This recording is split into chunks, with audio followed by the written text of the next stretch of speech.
Hello, bonjour. Aujourd'hui, je vais parler de Meghan Markle et en fait, il s'agit aujourd'hui de la troisième partie du long article qui a été consacré à Meghan Markle dans le Vanity Fair français. Donc, je commence. Pendant que William s'approchait toujours un peu plus du trône, Harry s'en est franchement éloigné. Depuis 2020, sa femme et lui vivent à Montecito, zone résidentielle extrêmement huppée de Santa Barbara en Californie.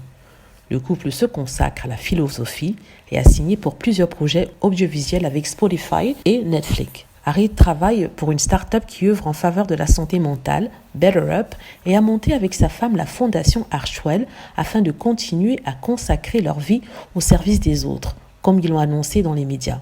Également engagé dans la mise à disposition de ressources psychothérapeutiques au plus grand nombre, Meghan a fait en sorte que Archwell soit associé à une autre fondation, Loveland, qui vise à aider les femmes noires de tout âge à lutter contre la souffrance physique. Lors d'une interview donnée pour le programme Makers, Meghan a également cité Algorithm of Oppression, l'ouvrage sur le harcèlement numérique des jeunes afro-américains écrit par Safiya Umoja Noble. Cette chercheuse américaine a depuis rencontré Meghan et nous a déclaré que celle-ci, ayant été directement visée par des trolls sexistes et racistes, elle a été naturellement sensibilisée à cette lutte. Noble estime également que si la duchesse prend cette cause à bras-le-corps, c'est aussi qu'elle se sentait jusqu'ici prisonnière d'un système où son genre et sa couleur de peau servaient d'autres intérêts que ceux de ses semblables. James R. Doty, le directeur de la fondation Seacare, associé à Archwell, a plusieurs fois rencontré le couple et le décrit comme profondément intelligent et attentif. Ce sont deux personnes qui ont vraiment les pieds sur terre, qui s'intéressent spontanément aux problèmes des autres. J'ai eu l'impression très nette qu'ils étaient sincèrement engagés dans les causes qu'ils soutenaient, qu'ils ressentaient une vraie compassion, ce qui n'est pas forcément le cas de toutes les personnalités qui montent des fondations. Racisme impérial. Si la monarchie britannique a longtemps été nimbée d'une aura magique, voire mystique, tous ces récents tumultes semblent être en train de dissiper l'illusion. On s'aperçoit en fait que la famille royale est une famille comme les autres, qu'Hippie est une famille dysfonctionnelle comme les autres, que The Firm est elle aussi une entreprise comme les autres avec ses rapports toxiques, ses abus de pouvoir et très peu de représentants de minorités visibles à la direction. Buckingham, ce n'est pas que les membres de la famille royale, rappelle Diana Abbott, ce sont aussi des dizaines de conseillers et de courtisans qui ont accès à l'oreille de la reine et du prince et qui sont en fait ceux qui mènent les affaires. Des hommes en gris, comme les appelait Diana, qui sont de fait uniformément des hommes blancs issus de classes supérieures selon Abbott.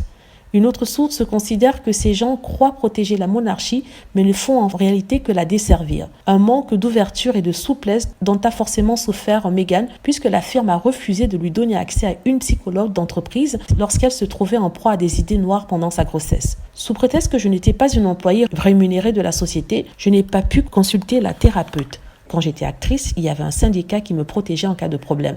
Là, rien du tout. Si les institutions peuvent se permettre de traiter ainsi une princesse noire, je vous laisse imaginer ce que vivent les femmes noires ordinaires au quotidien en Grande-Bretagne, résume une autre parlementaire britannique, Dawn Butler. Pas étonnant, malheureusement, dans un pays où la couronne qui a coiffé Kate est ornée d'un diamant, le Koh-i-Noor, qui aurait été volé lors de la conquête impériale de l'Inde.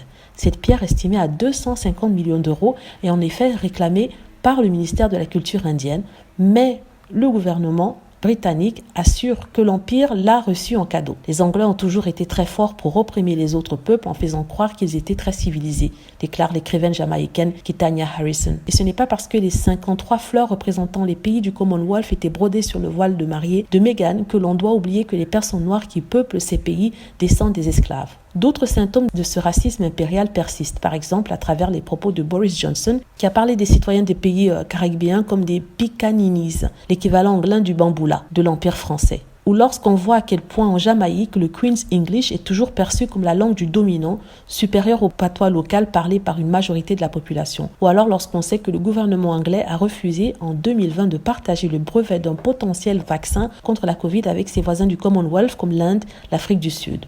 Le colonialisme n'a jamais vraiment disparu, a écrit Harrison dans un article sur Medium, où elle parle également du mariage de Meghan et de Harry comme un fantasme assimilationniste. Alors oui, une profonde hypocrisie règne dans ce palais et ce royaume, surtout lorsqu'on sait qu'une enquête officielle a récemment été ouverte contre Meghan, fondée sur de vagues rumeurs selon lesquelles elle aurait manqué de respect au personnel de Buckingham, alors que pendant ce temps-là, une investigation nettement plus urgente, celle du prince Andrew, ancien ami de Jeffrey Epstein et inculpé de viol sur une fille de 17 ans, entre parenthèses, il nie les faits, reste toujours en suspens pendant que l'intéressé est tranquillement hébergé dans la Royal Lodge de Windsor. Celui qui pourra en fait bel et bien pâtir de la rupture du couple Harry et Meghan et de leurs accusations publiques d'actes de racisme et de négligence, c'est donc sans doute le prince Charles. Voilà. Donc en tout cas, une grande partie de cet article très intéressant touche beaucoup de sujets, dont le sexisme, le racisme, la spoliation, tous ces sujets-là qui sont incorporés dans ce paragraphe très très important qui explique en fait la vision que certains Anglais ont des personnes d'autres couleurs. C'est pas seulement les Anglais, par exemple, certains dans le monde, on va élargir ça, ont des personnes de couleur, des noirs, des métis et tout ça. Meghan Markle est très claire de peau, elle est très très blanche. Malgré ça, elle a été traitée comme si elle était noire à 100%. Je suis désolée de dire ça, mais c'est une certaine réalité. On se dit d'habitude que oui, comme une personne est métissée, elle va pouvoir échapper à toute cette discrimination. On pense qu'elle échappera plus à ça, plus elle est blanche. Mais ici, avec Meghan, on se rend compte en fait que ce n'est pas le cas. En fait, le racisme, c'est une hystérie du noir, de l'autre, de ce qui n'est pas comme soi. Je ne sais pas si j'arrive à bien m'exprimer. Et c'est terrible parce que la personne qui est de cette couleur-là ne peut rien contre ce qu'elle est. Elle ne peut pas se changer, elle ne peut pas empêcher la personne qui renvoie ce regard négatif et méprisant sur elle parce que,